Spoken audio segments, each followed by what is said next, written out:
My name's Gemma. I'm a technology journalist and researcher, and I'm going to be facilitating this session.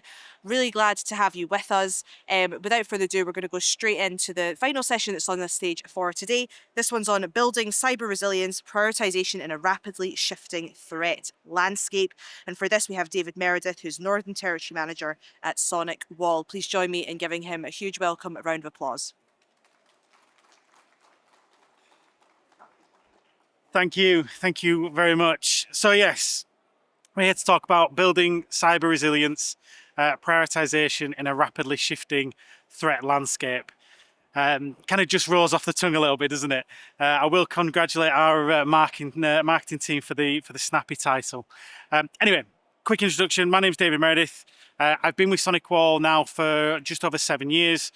Prior to that, I was working in a similar cybersecurity organization for just over 5 years.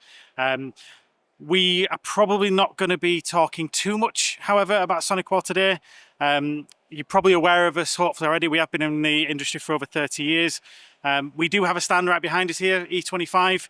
So by all means, at the end of the session, if you have questions or if you want to go into anything in a bit more detail, come and see myself and my colleagues.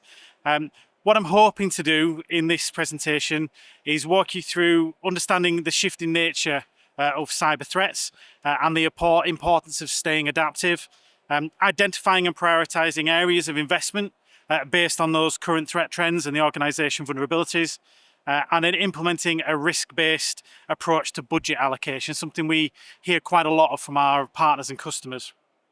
And then focusing resources where they're most needed, ideally. We'll start with this horrendous slide though. It's intentionally horrendous, in all honesty. The hope here is that we've illustrated the difficulties and the influx of requirements for cybersecurity professionals and leaders. May well be one of you guys as well. You may find this fairly familiar. You pull between regulations, guidance and best practices. The threats are ever evolving and the threat landscape is often changing. And obviously there's audits and things as well. We all love them when they come around. And even looking at how you navigate your way through your business and the best footing through the thousands of cybersecurity vendors that are out there. It's often confusing. There's a lot going on. And ultimately, hopefully by the end of today, you'll have a better understanding of some of the best practices and how organizations like SonicWall may be able to help you.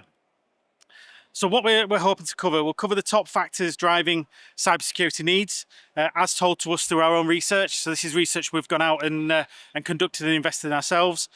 We'll look through our most recent threat report. That's a document that we publish usually at least once a year, but more recently it's probably every 4 to 6 months.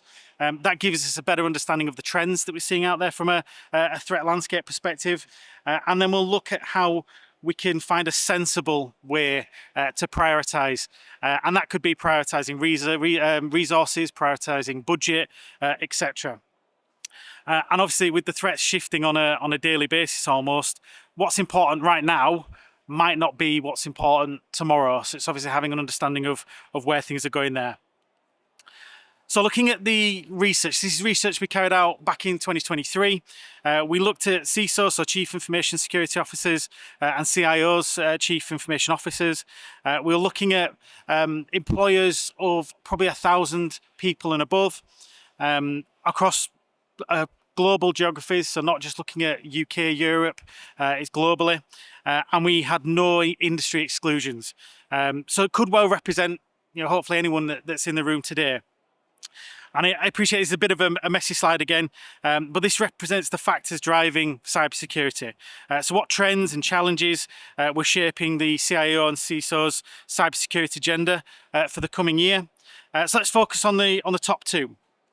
So CISOs, what we were looking at the top trends for their challenges, what they're looking at is most impactful for them and their responsibilities to their business. And the top ranked by both CISOs and CIOs was escalating regulatory demand, data demand for cybersecurity and data privacy. The second one was growing use of digital channels, so ensuring business value is delivered by those accessing and using them, and that appropriate cybersecurity is in place. And a quick show of hands, please, if you don't mind. Who has looked at or considered cybersecurity insurance? Is that something that, there's a fair few of you there. And for those that have, has that risen recently? Has the cost of cybersecurity increased? Yeah, it's something that a common theme we're finding at the moment. And as the cost increase, has the coverage decreased, would you say? So I feel there as well. So this is clearly a concern, and it's a very current and a hot topic. Looking at the security incident types, for 96% of the respondents, one or more of these incident types had occurred over the past 12 months, and likely multiple of each type. The stats here summarise the main areas respondents saw attacks in. 1/3 saw attacks against their cloud service. How many of you are moving to the cloud or have a cloud footprint already? So again, a fair amount. And how would you say you trust the cloud infrastructure that you're in? Is that something that you have security responsibility for? No, again. So we saw an exponential peak of the use of cloud services, driven by business continuity, especially during the COVID pandemic. But we did also see that security was a viable and logical kind of step forward as to how they're going to continue to evolve that infrastructure. So it's things like, do you know where the data resides? How is it accessed? By who? How often? And when? And I think we'll all agree the cloud is a great resource. It's very much about data and having the right policies around that, but securing it effectively is a must. So the data is secure wherever it resides and whenever it's used. And then the penultimate one on the list, employees stealing information. This was a bit of an interesting one for me. Something that's come up in conversation with a customer recently. Ultimately, it's insider threat. It's a big thing. It will only increase as people become more concerned that people aren't in the office, so it's a bit more difficult to police. They can't see what they're doing. Maybe I trust what they're doing, but do they have the tools in place to monitor what they're doing, protect what they can access, and ensure they're doing it correctly? And then 78% of UK CISOs agree humans are the biggest risk to cybersecurity. So it's us, it's the everyday user. And then cybersecurity incidents are costly and disruptive, as we all know. The more they experience them, the higher the drive is, obviously, to review what's in place and hopefully stop it from happening again. So let's focus on this one. So this is security incident types observed, and I'm going to draw your attention to the 4% bit first. So 4% of respondents said they didn't have any of the security incidents types listed. So those incidents we've listed there, 4% of people that we reviewed and asked to consult with this said that they had no incidents at all. I think perhaps they're burying their head in the sand a little bit, or potentially they're not aware of an attack happening. But you tell me, is that likely the 4% know exactly what's needed all of the time and are doing it so well that no one has ever tried to attack them potentially? I don't know. Or is it more likely that they lack the insight, perhaps from a lack of tools or data, or a lack of understanding of what's happening on their network potentially? So let's take an example. Think of those general categories. Again, hands up. If you get a phishing email, have you had one of them this week potentially? Yeah. If that 4% of respondents were true, they've never seen a phishing email. That's not something that happens regularly, so it's unlikely. Recent studies as well indicate only 54% of companies have embedded security team members within their business functions around cybersecurity, and only 48% of organisations actually document policies and procedures to facilitate alignment, and 33% reported that alignment is ad hoc and only happens when is needed. So again, some concerns there. So looking at this from a threat mindset and the survey that we did, themes can be drawn between the two. So we're looking at what all the kind of scare is around ransomware. And what we're looking at here is, of those people that we asked to consult on this this data, what is the most concern for them? And you can see there, top of the list is ransomware. That's a regular theme, in all honesty, something we see quite regularly when we're talking about this type of thing. And the top three here are fairly well publicised and fairly simple to understand. Where our respondents were less worried about attack types and attack vectors, it was more they didn't have a full understanding of what that threat vector looked like. So we're talking about, and you can see on there, side channel attacks, IoT malware, things that we're seeing an increase of, and obviously a potential decline on some of the things that are more well versed. But ransomware, there's a lot that you can do there, and it leans into the fundamentals of how you protect your infrastructure. So it's simple things like patch management, vulnerability management. Not saying that there's a one fix for all in that scenario. But yeah, if it's a phishing attack, a whale phishing attack, if it's something that's fairly targeted, then very, very hard to spot, in all honesty. But as I mentioned there, concerns around IoT, it's things like having your washing machine connected to the internet. Things like having Alexa or your heating system, or even smart televisions and things like that. There's so many smaller devices nowadays that are connected to the internet. How are they managed and policed? So where are we now? Sorry. Here we go. Sorry. Here we go. So looking at this side, so this is cybersecurity's priority has doubled. So we're looking at when we're having these threats, we're looking at the REFS attack with SolarWinds that began back in December, the MES attack with the Colonial Pipeline, JBS and others, Ashley Madison and the Heartbleed incident, and other zero-day kind of attacks that we've seen. There is a coincidence of these types of incidents happening. It's a common perception that CISOs push and promote the importance of cybersecurity, but we have seen a massive increase in the importance now placed on CIOs as well. From the research we conducted, it's estimated that there'll be a slight decrease by CIOs. However, the CISO's push on importance continues to grow. So are defensive mechanisms working? Do we have the recovery capabilities we need? And is cyber resiliency only really just becoming operational importance? So I put a really bright orange slide on here, hopefully to keep you awake. I know we're the last session today. So 2025, let's look forward. What will we be budgeting for? How do we align our priorities? What will your focus on resources be? And how do you maintain that? With more products, more services from more vendors and suppliers, you'll hit renewal cycles, 3 years, 5 years. How do you start to plan that? Feed your business operations and budgets into that accordingly. I think we'll look around the overall priorities here, and this is again looking back at that research. There are a priority in you're changing, you're a CISO or a risk manager, and you've got different areas of the business saying that you've got risks and fires back to back. And how are you going to manage that? Looking at alerts that are coming in, are they false positives? Are they a positive alert?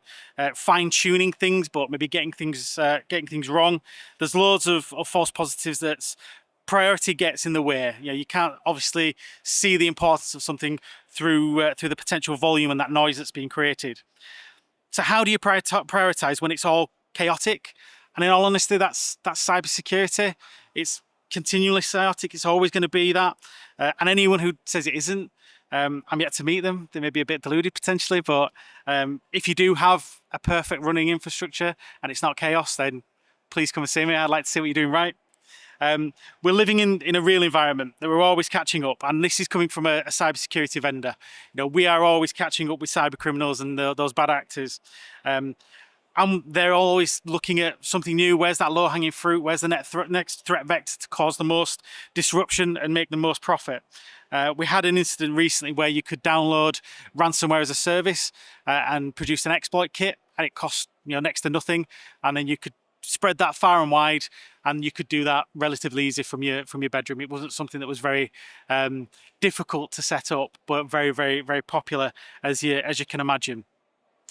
So looking at the top 7, there's quite a lot of these priorities that we put together around what people are looking at. I think we had around 22 in total. But I'll talk through kind of the main ones here initially.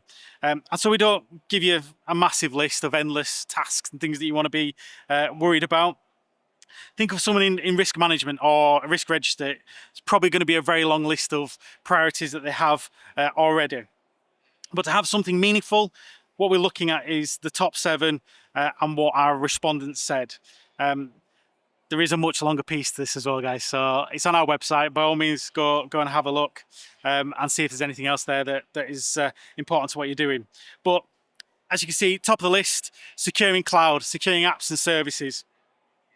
Most common attack vector, in all honesty, high adoption, almost a forced adoption as well with what happened with the pandemic recently.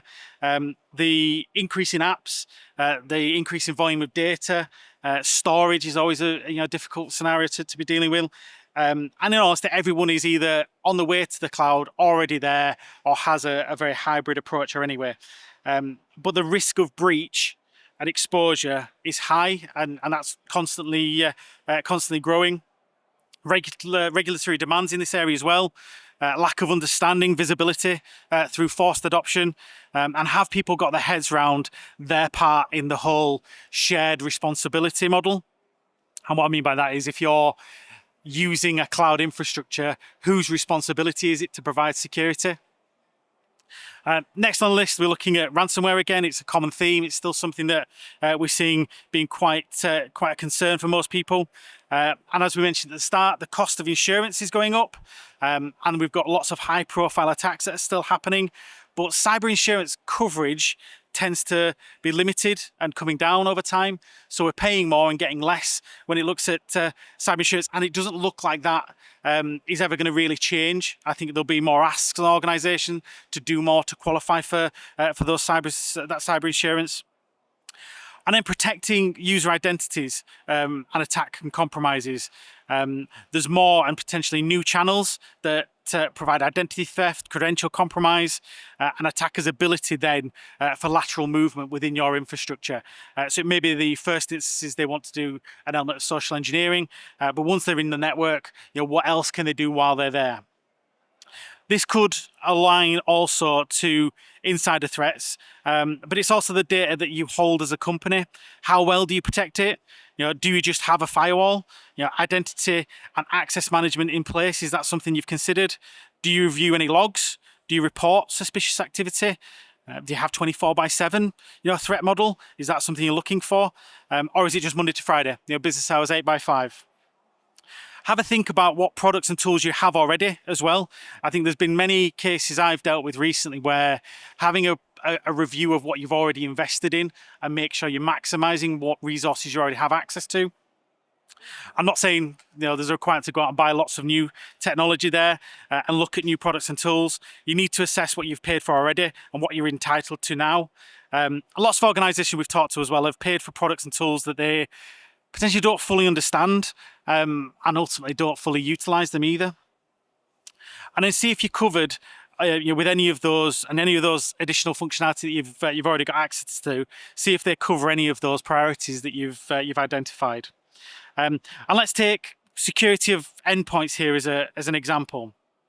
I suspect there's lots of people here, and lots of people have an endpoint or a security tool or service that's running well for them, who is then sifting through data and monitoring activities, and endpoints looking for anomalies and strange behaviors. But how do we define what's strange? Traditional models may judge that someone logging in on a weekend, could flag an alert or say that that's something that's really strange, but it might not be. Some tools, there's the level of strange for a detection of anomalies is different, and it's that tuning of it depending upon your requirements. And then others tools, not to name any specifically, but think of the company that I'm from. We'll look at other factors like the user. Have they got two-factor authentication? And I mean, if you're not using two-factor authentication anywhere, in any of your cloud apps especially, that's definitely something that we'd recommend as a first point of call, because you're unnecessarily exposing yourself for something that is already there, it's already viable. this is the threat report that I mentioned as well. So I'll bring this through for a few bits and pieces that we've identified that hopefully will add a bit more context around what we've discussed. The data here is relatively new. It's published in February. There is a new one out in July, so we'll have a further update later this year. What we're doing here is we're looking at millions of data points around the world. This isn't just specifically to the UK or Europe. We're an organisation that's been around for 30 years. We're in over 300 countries. We've got millions of SonicWall solutions deployed globally. And what we're doing here is we're taking data from all of those exposure points and then collating that to have a look at what the trends are. And then obviously looking at how we can continue to develop technology, but also how we can continue to provide a level of protection and security for our customers. Quick heads up around this as well. Lots of stats, lots of figures. If you find that kind of thing interesting and that's something that appeals to you, again, come and talk to us. We're all for having those kind of conversations. So the biggest trend observed, there we go. The biggest trend observed in 2003, and it was the acceleration of most things. We call that threat landscape the SonicWall Capture Labs piece, that engine that records all of the data. We saw malware increase by 11%. Not really a surprise, in all honesty. I don't think I've been at SonicWall or been aware of these types of data at SonicWall where it hasn't increased year on year. Encrypted threats went up by 117%. And what I mean by encrypted threats, they're threats that use encryption to go undetected. So they'll include attack types, like malware, ransomware, spear phishing, zero-day exploits, data exfiltration, rogue sites, and many, many more. Just as there are many types of encryption, there are also many method attackers use to transmit encrypted threats as well. Threat actors are looking for a steadier and stealthier income stream.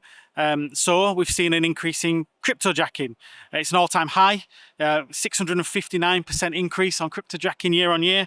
That was one of the biggest standouts for me when I first saw the data, just the sheer volume of increase from a cryptojacking perspective. And what we mean by that, it refers to the act of using a computer or another device to mine cryptocurrency without the owner's knowledge or consent of the device's owner.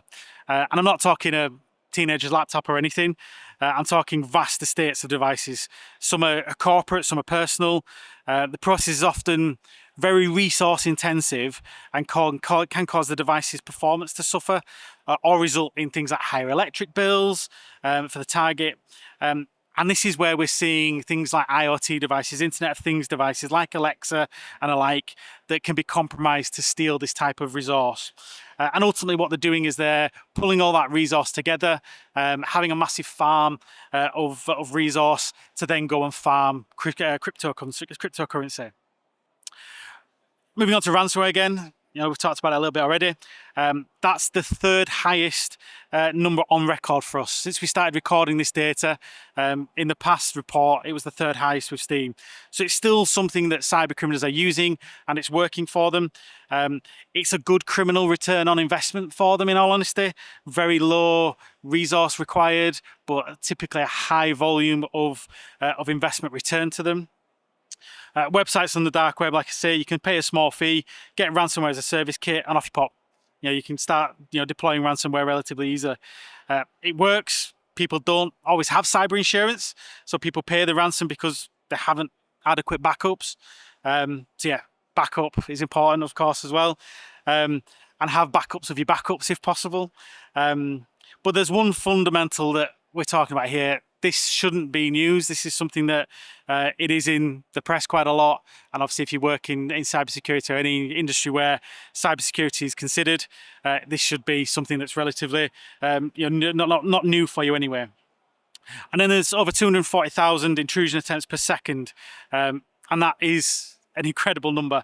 And it's not a typo, in all honesty. That's what we've actually seen.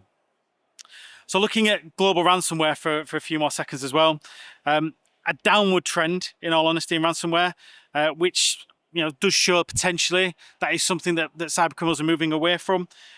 Looking at the graph, I think the attackers used lockdown in 2020 to hone those skills and the kits they were using. So the attacks in 2021 were more hard hitting and probably more lucrative. So think about as people stayed working remotely, who is patch managing those devices? If they have to be on network to get updates, do you know if they have it off network or what's happening with those devices? And what visibility have you got of them, of course? And just because there's a decrease, it doesn't necessarily mean that it's going away. I think we have seen it bounce back over the years.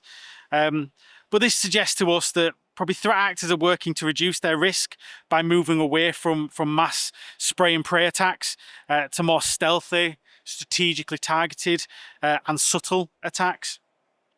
A word of caution as well, we do see that SMBs, small, medium-sized businesses, that number is down a little bit in ransomware. Other data sets, we do see that increasing. So again, that kind of lends itself to maybe people are not targeting smaller organizations as much and they're looking at those larger organizations. And obviously small to medium-sized businesses are hardening their defenses. They're aware of ransomware and they may not be as attractive to cyber criminals as they once were.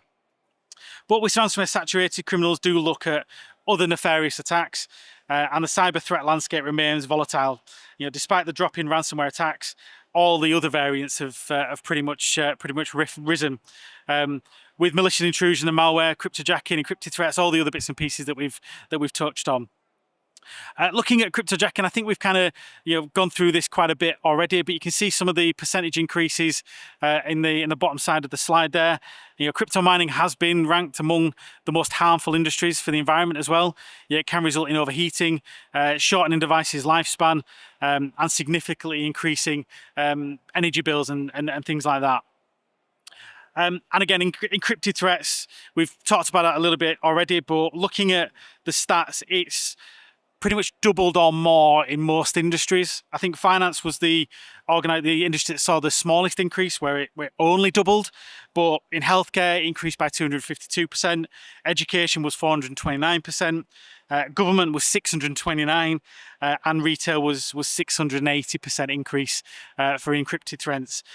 Ultimately, what we're seeing here, though, is the volume of encrypted threats is increasing, but the volume of encrypted data and access to encrypted sites is increasing as well.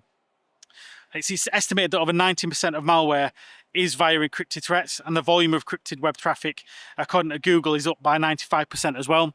So ultimately, if we're not looking at encrypted threats, we've got a big hole and a big void in what we're looking at on our infrastructure.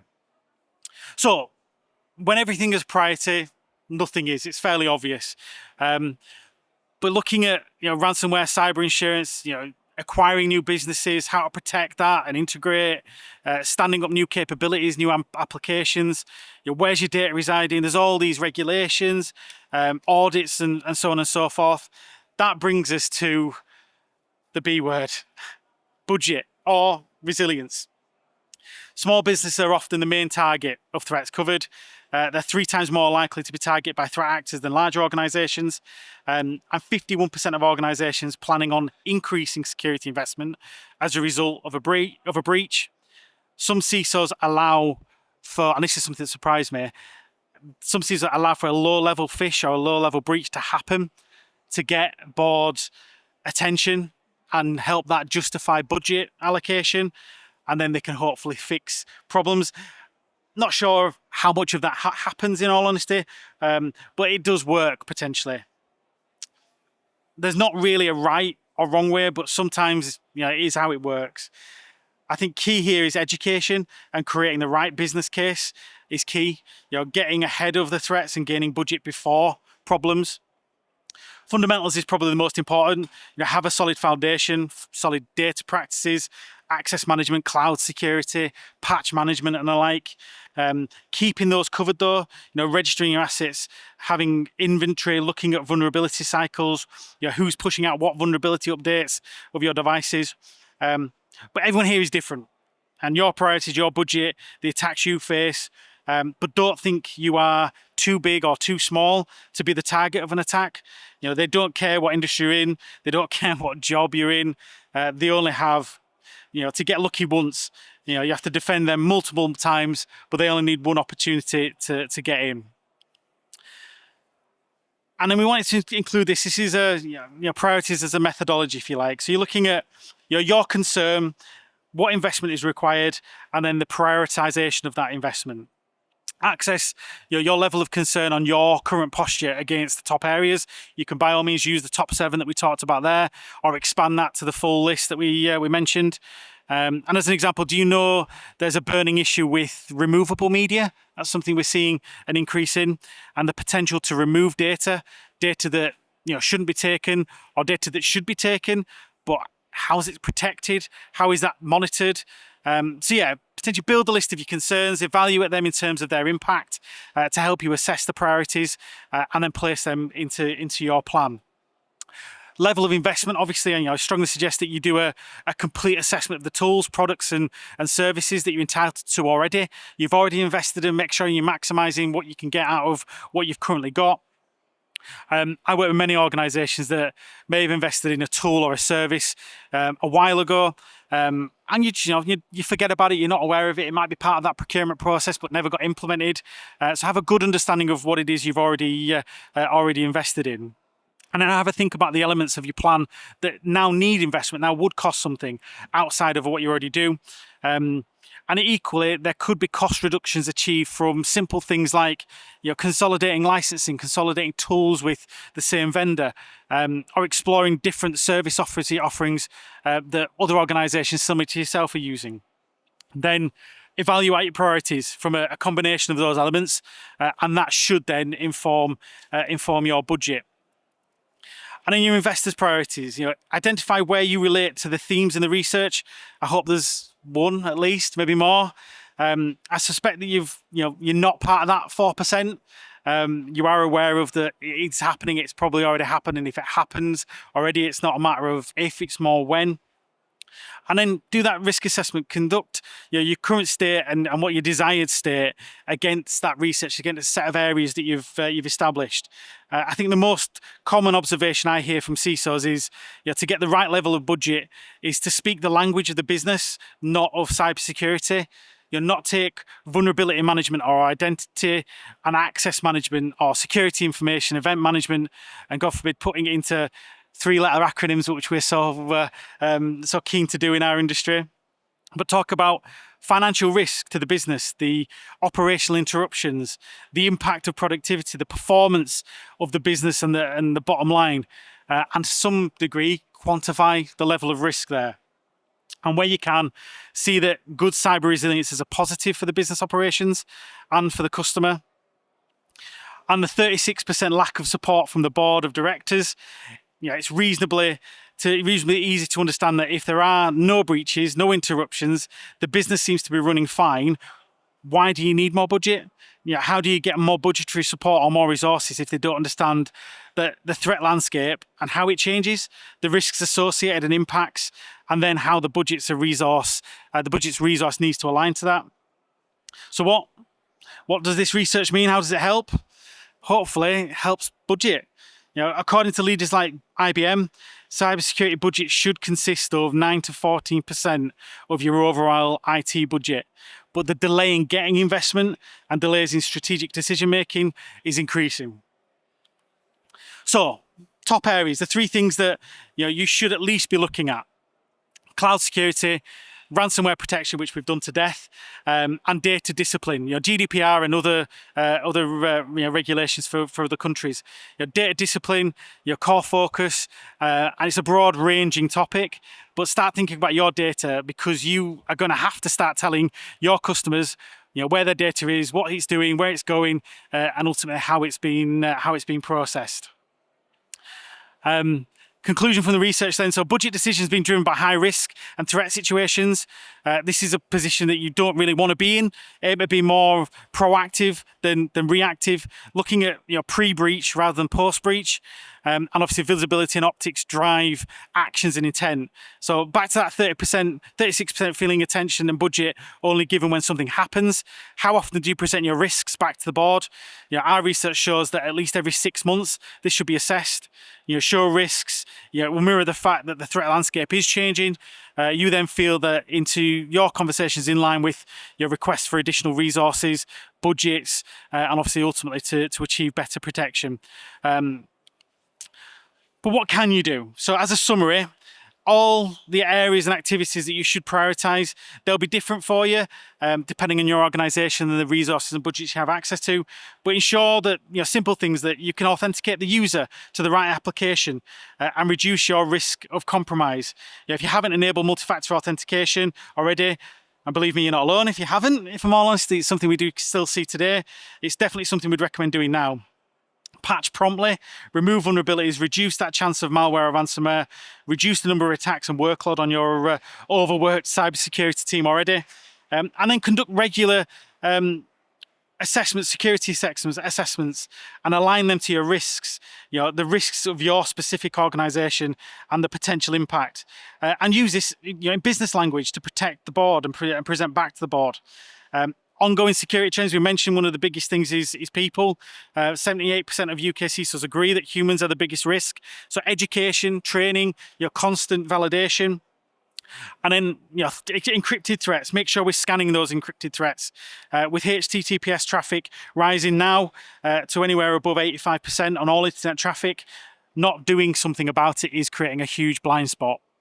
And then extend your protection to the cloud. We all know that we're on a journey to the cloud. We're already there in many cases. But whatever decision you've made on cloud utilization, sanctioned or unsanctioned apps, don't trust the cloud provider delivering security you need. And remember, with all this, when you get to the position of working out what tools, what products and services you will implement in a prioritized order, ensure that you've fully researched what you have already bought, what you're already entitled to, before you go out to the market. So thank you for your time. I've been David Meredith. We are on stand E25, which is pretty much behind you there. So if you want to have a conversation about anything in a bit more detail, please do come and see us. And I really appreciate you listening and taking the time to come and see us. Thank you.